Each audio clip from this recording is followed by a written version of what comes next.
I'm Andrew Fagernes. I'm here with computer science professor, CloudCoin inventor, and RAIDATech CEO, Sean Worthington. How you doing, Andrew? Good to see you. Thank you for sitting down here with me. Most people don't know what CloudCoin is. Mm-hmm. So what is CloudCoin? CloudCoin is the world's first digital cash. And what that means is that instead of it being on a ledger in which everybody shares and everybody uses and everybody looks at, the cache is actually data that's on your person. So if I have the data, then I'm the owner. And if you have your data, then you're the owner of that data. And so the data is spread out all amongst people, just like regular old cash is, except instead of writing our data on green paper, dollar bills, we instead write it on files. And so that's quite a big difference between all the other cryptocurrencies in the world. So CloudCoin is a file-based digital currency compared to Bitcoin being ledger-based or blockchain where everything's connected on the internet. That's right. And so with ledger-based, we've got this central database in which everybody has, Jim owns this amount and Jerry has this amount.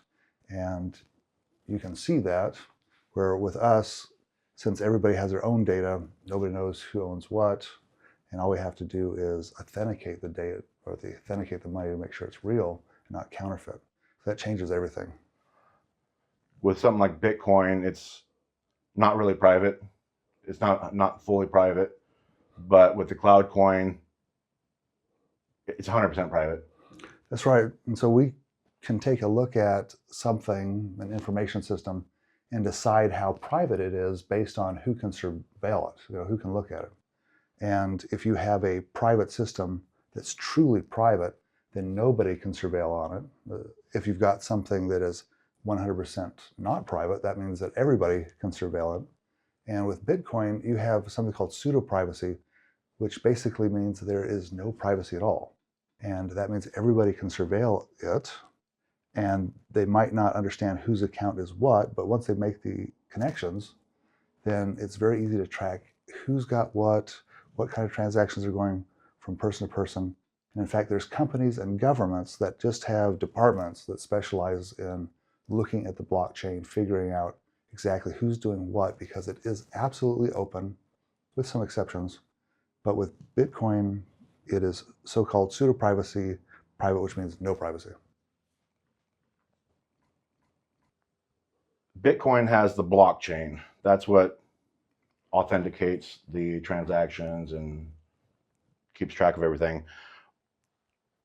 So by the way, it's a little bit different than that. The blockchain is what records the transactions to make sure that we can track who has owned the money over time and make sure that nobody has double spent or changed things. So the blockchain is a way of saving past transactions in a way that cannot be screwed up or corrupted. And what allows CloudCoin to function? With Bitcoin, you do have to authenticate the user or the account holder, and that's done by using a public key, private key encryption, and then the transactions are stored. But with CloudCoin, we do it the same way that regular cash does it. And with regular cash, if I go to a store and buy something with a $100 bill, that's not recorded in any kind of master database somewhere. And they don't have to authenticate me and figure out if I'm the owner of that. Instead, if I have it, I'm automatically the owner. That's the rule. Possession is ownership. And what they have to authenticate is the $100 bill itself. And so they've got to run it through a little machine that checks it to make sure that everything's good, or they take one of those highlighter pens and write on it to see if it's authentic. And so that's the same thing with CloudCoin. There's no transaction records. There's no blockchains that writes down who had what. I don't have to have a public key or private key that shows who I am or that I'm the owner of some kind of account. There's no accounts. It's all about, is that currency, is the CloudCoin authentic or not? So we have to run it through an authentic, a counterfeit detection system, which is the RAIDA. The RAIDA. That's what the RAIDA does. It takes you got 25 different servers all over the world. Each one of them has an idea about each coin, and when we send the basically keys to those RAIDA, or we can call them passwords to the RAIDA, it checks them and it'll change them, and it will say whether that coin is authentic or not.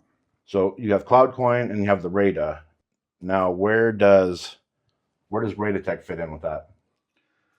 Well, RAIDATech came after CloudCoin when we realized that we could use the RAIDA technology for other things besides just digital currencies, and that we could also have a public sector, nonprofit sector collaboration between CloudCoin and RAIDATech investors.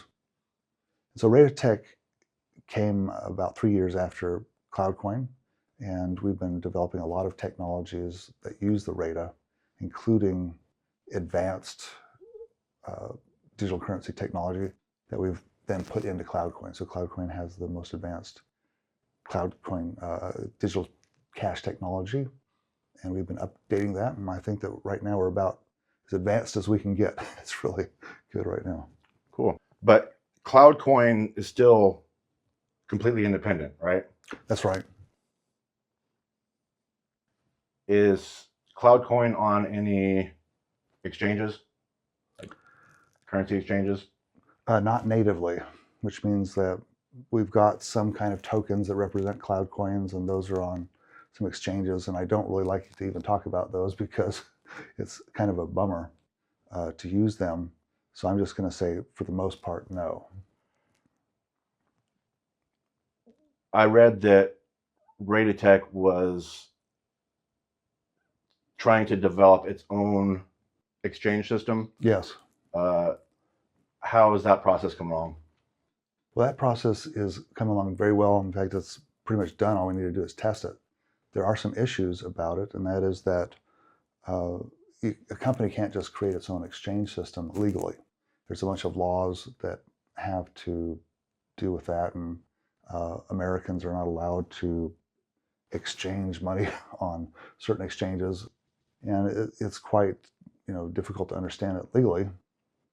But we've created the software, and that software we've found some people that will run it in Finland, and they will test it out and see if they want to create their own exchange. And we're also working with people that might want to put an exchange in space, and so that would be very interesting. But we've got the software. We've still got to do some final testing. We ourselves cannot use it because of the legal issues.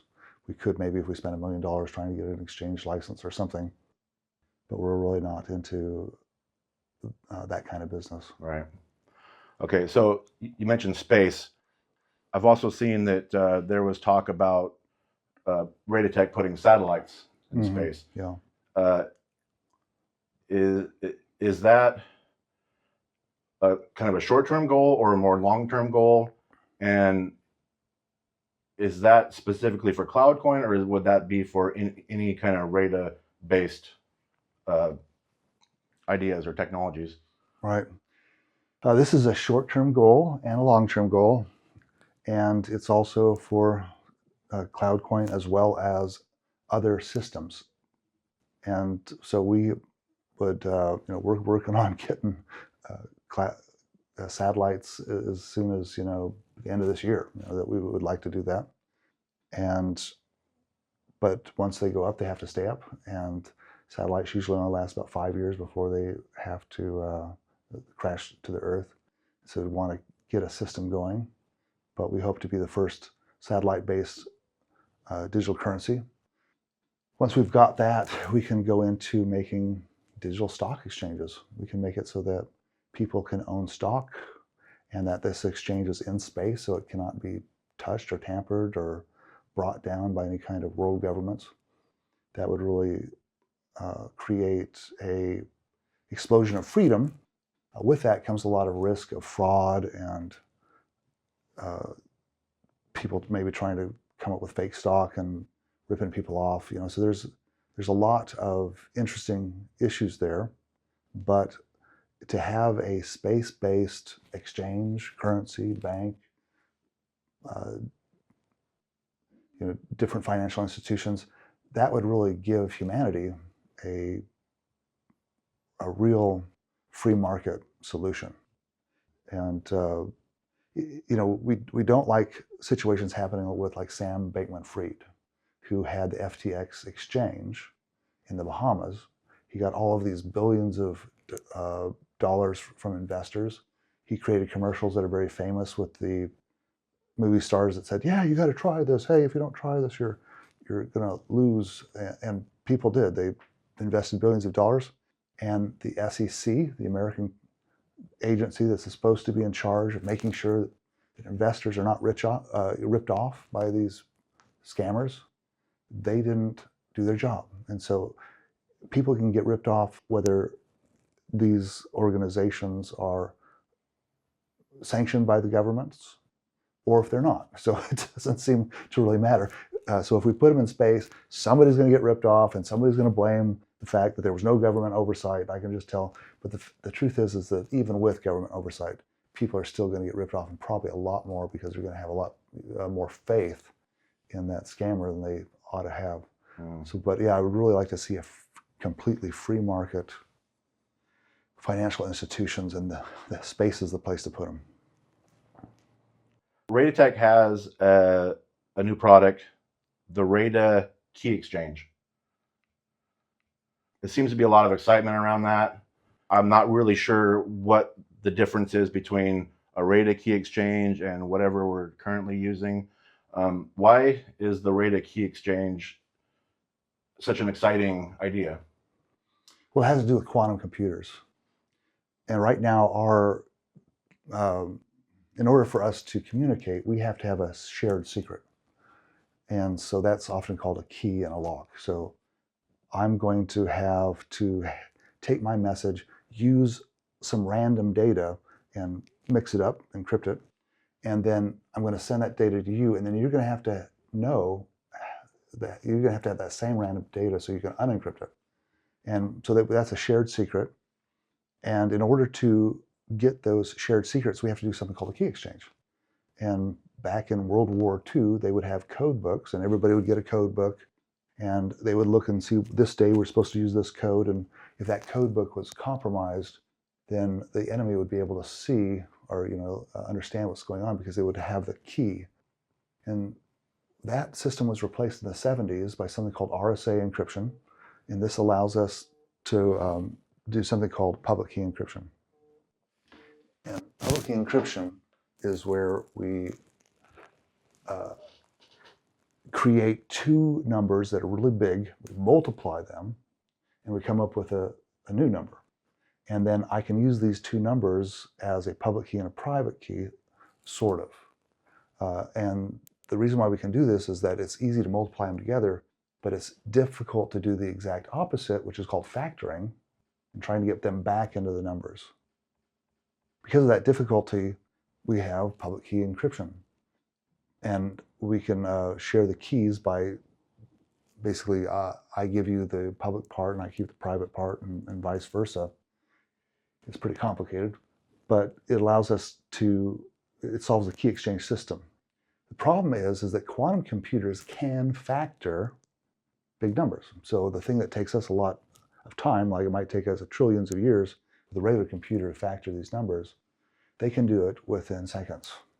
And that means that this public key encryption is now useless. All of the messages that we're putting on the internet right now using this type of encryption is being stored up and captured by organizations that want to read it in the future. We call that Q-Day, when quantum computers can finally crack these 2048-bit encryption schemes, and they can then look at all of the data or all the conversations that they've captured over the years. They're going to be able to have a big picture about what's going on with everybody. They're going to be able to see everybody's usernames and passwords for banks, how much money they have, just all the data that's going around. It's going to be a complete disturbance, in the internet, because everybody's going to know what everybody else is doing, at least those that are capturing the data. So what we need to do now is we need to start not using that encryption. We need to stop using public key encryption. We need to start using a quantum safe encryption scheme. Now, for the government, it's pretty easy because they can just have a guy with a briefcase go around to all these different computers within the government organizations and give them keys. I mean, it's a bummer, but it can be done. Going back to the old World War II way of doing things. But we've developed a key exchange system that makes it possible for me to exchange a key with a complete stranger, so long as we have common secrets with a gang of computers called the RAIDA. And so this allows us to take a key, split it up into different parts, send it out to different computers, and then they can come and get those key parts, put them all together. And this is, something that we patented, and we're getting ready to try to raise some money to fund it. There's some things that we need to do, like we need to make it so that we can have HTTPR. When we type that into the browser, we can then use this new key exchange system. We're not just changing the key exchange system, we're also changing some of the other protocols underneath it so that it's faster and that it can compress data a lot easier. So it's taking HTTPS, it's trying to make it better. And we also need to have it so that web servers and different servers can use it as well. So we need some more software to make it work on a global plug-and-play system where everybody can just plug it in and start using it. It's basically the same thing like a CloudCoin.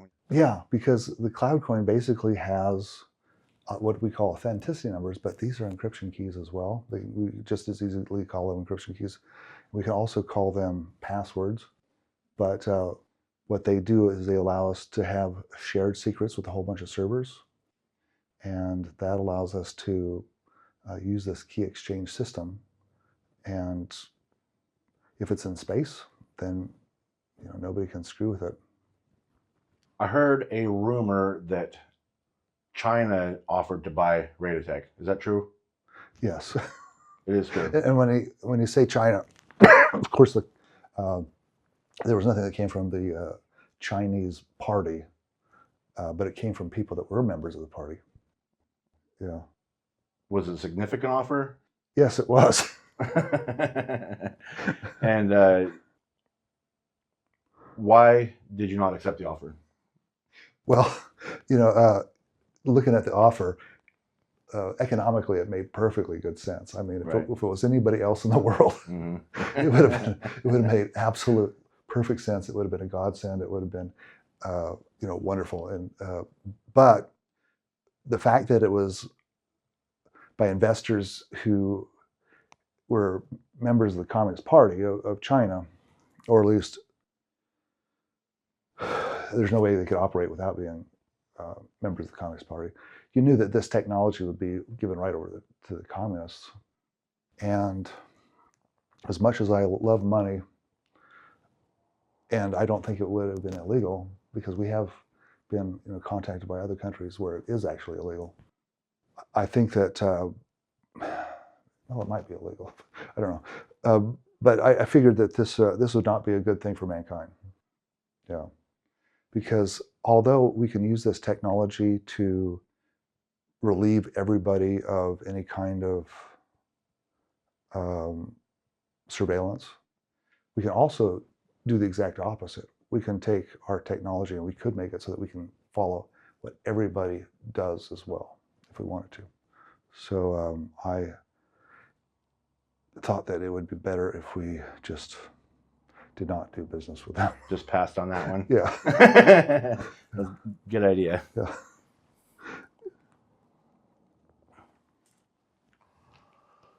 Were you just recently interviewed by the Federal Reserve? Yes. Was that like a in-person interview, or was that like a Zoom thing? It was a phone interview, yes. How did that go?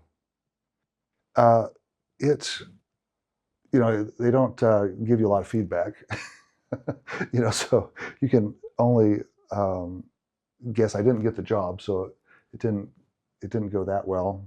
They did mention DEI, which was not something that I can even tolerate, because DEI, it sounds great, diversity, equity, inclusion. Sounds like everybody wants to do that. But that's not what it is. What it really is a mind virus. It's a super virus. And that is just the front. And behind, you have these people that are just scurrying around trying to spread the virus, not really knowing what they're doing, I think. And we see companies like Disney that are absolutely running themselves into the ground because they're not concerned about making money. They're not concerned about making good movies. They're concerned about spreading their virus. And although they'll say that diversity is their number one thing and that's why they're putting all the diversity, well, if you discriminate against somebody because of their race and you do that for the sake of diversity, it's still discrimination. And it's still going to make your quality go down. Like if I got two people, one's the best person for the job and the other person is diverse, and I choose the diverse person, that means the quality is going down. And that's going to hurt the bottom line. And the same thing with the Federal Reserve. If they're going to worry about who they're hiring based on their race or their creed or the color or whatever have you, and not based on their abilities to do the job, they're going to destroy themselves. And that's exactly what so many organizations like Bud Light did. You know, they had to have this diversity, and so they made some decisions that caused them to lose half their customers. We see that all over the place, and it's definitely nothing that I want to be part of. I don't think I could tolerate it. I just so my hope is that it's a bad sign, because I think that it means that the Federal Reserve central bank currency is going to be an absolute disaster. And you know, earlier Trump came out and said that he wasn't going to support it. The Republican Party is basically against it. I think that the Democrats themselves will be against it once they see how much privacy problems there are. One of the issues that they had that I responded to in a letter is that they want it to be fast. They want it to be able to have lots of transactions. They want it to be able to do this and that and the other thing, which are typical features that you'd want from a digital currency, you know, scalability. But then they've got privacy, and they want to be able to surveil everybody. And it's like, you can't have both of them. They are logically opposite. You can't say, like, I want a white cat and I want it to be black. You got to choose one or the other. And when you go with the surveillance, like I was talking about the levels of surveillance, 0 is that you can't surveil at all. 1 means that the government can surveil, maybe. 2 means that the government and companies can surveil. And 3 means that just certain people can surveil. And 4 would be like everybody can surveil. But once you open up once you want to surveil people, you're basically wanting to do what's called accountability. You want to hold people accountable. And in order to have accountability, you have to have accounts. And that means that people have to log in. And they have to have usernames and passwords. And then once you have that, you can track what people are doing, because you know, because they logged in. But that also means you can lock them out because they're not the right race, or they were politically against DEI, you know, or they weren't inclusive enough, and their company didn't hire enough of this race or that race.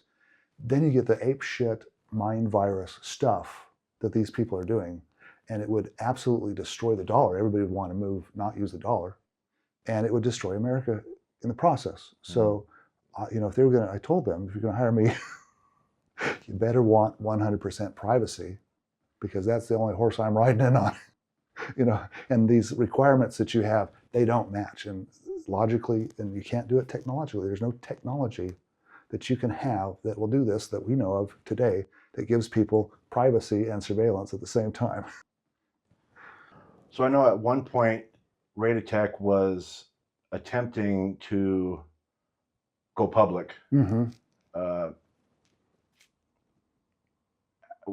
How's that process? Is it? Are you still working on that, or is it something that's just been shelved? What's going on with that? So we were moving in that direction, and that is something that has been shelved. Yeah. And I think the reason why is because of this of the lure, I guess you could say, of VC money. That was one thing. Also, there was an issue of whether this was going to create a whole bunch of work and whether we needed the money to do it or not. And also, my emphasis is on the technology and not necessarily the bringing in the money. And the person that was bringing in the money kind of lost interest in it, I guess you could say.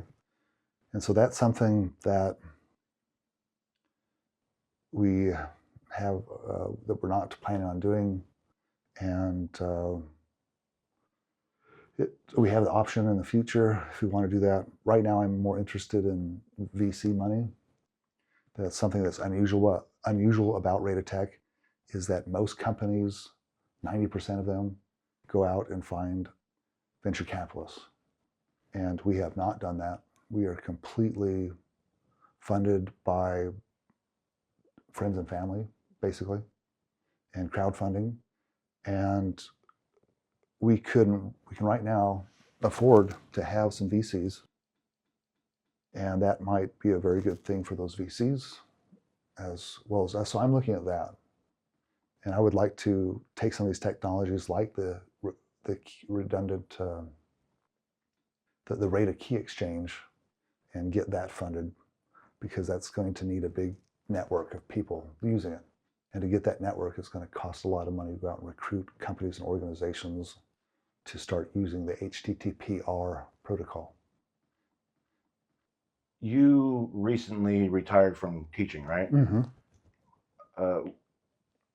Was that an easy decision, or was that something that you just needed to do to focus on RAIDATech, or what was the reason for that? Well, I retired early, so I retired at the first chance I could get. And it was a decision that was not easy, because that's a solid, good paying government job, and I'm at the top of the heap, so I'm top of the pay scale type thing. So it's a very good job, but it held me back in that I always had to stop what I was doing with RAIDATech and work on that. And it also was something that I'd done for 23 years, and so it seemed like I needed to do something else. And I really wanted to give RAIDATech my full attention, and I wanted to try something new. And so I guess as part of my self-development, I decided to cut those ties and take the plunge and take the risk and retire early. Okay.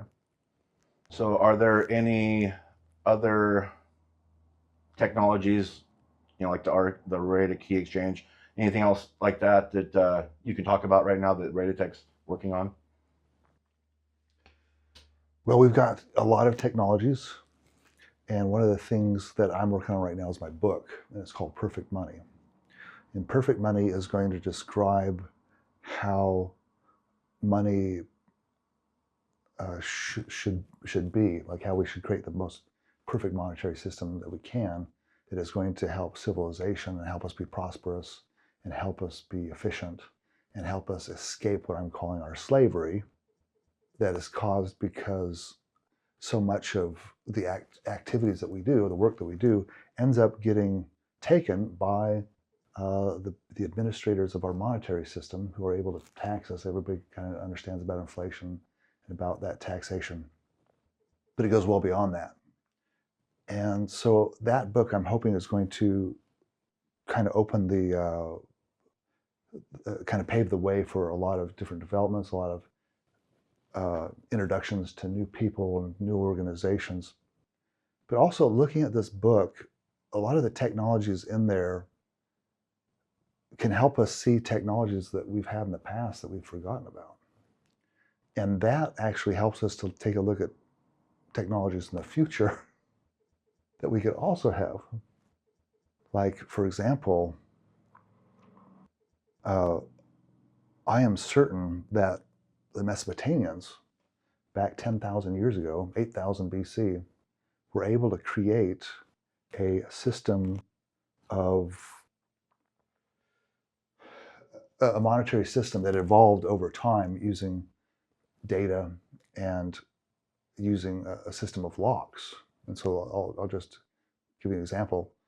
There was basically farmers and priests, and there wasn't any way to distribute the labor because you didn't really have a money system in which to do that. You know, if you could do some barter, but you couldn't have a whole bunch of people with different professions because there was no money. And so you just basically had farmers and priests. And the priests would get gifts of grain, and they would have people help them build churches, and they would store this grain, and they would store the grain for the farmers. And they had a problem, and the problem is that you'd have to have a guard the grain, so nobody could just come in and take the grain. But how do you make sure that people could come in, get their grain, and not somebody else's grain, and without any writing? And so the guard would have to remember every farmer that there is. They would have to remember who owns what and which room they had, because they would have all these vaults. And this is all backed by the archaeological record, by the way. And so how would you do that without writing, without numbers, without counting? And the way that they did it is that they created locks. But the locks are not the kind of locks that we would expect, and that they were not mechanisms. What they would do is they would take a bowl and they would put it right inside of the door of all of these vaults. And this has been found, where they found these, ruined structures, and they've got these vaults and they've got these bowls. And in the bowls, there are solid shapes. We're talking about cubes, pyramids, spheres, discs, cones, like a random array of these. What they would do is they would create a random array of these solid shapes and put it in the bowl, and then they'd make an exact copy of it and put it in a sack. The sack was the lock, and the bowl was the key. And so if I wanted to give somebody access to this vault, I'd give them the key. Then they could come back later, a guard would be there. The guard would just need to take a look at what's the contents of this lock, then look in the bowl and see if they match. If they match, the person would have access to this vault. And with this key, I could make copies of it. I could give it to my relatives or anybody that I wanted to have access to it.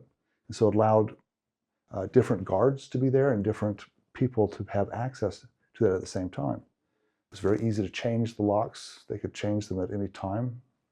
Anybody that had the lock could change them. And so this was a very simple system for being able to authenticate, being able to access these resources, the grain. But over time, I believe that the priests figured out new ways to make money. Mm. And the way I think that they did it was that they decided to sell keys to heaven. So we're talking about trading. If you give us so much grain or something, we're going to give you these keys to heaven. And we would actually find lots of graves in Mesopotamia in which the people would have these solid shapes in their hands.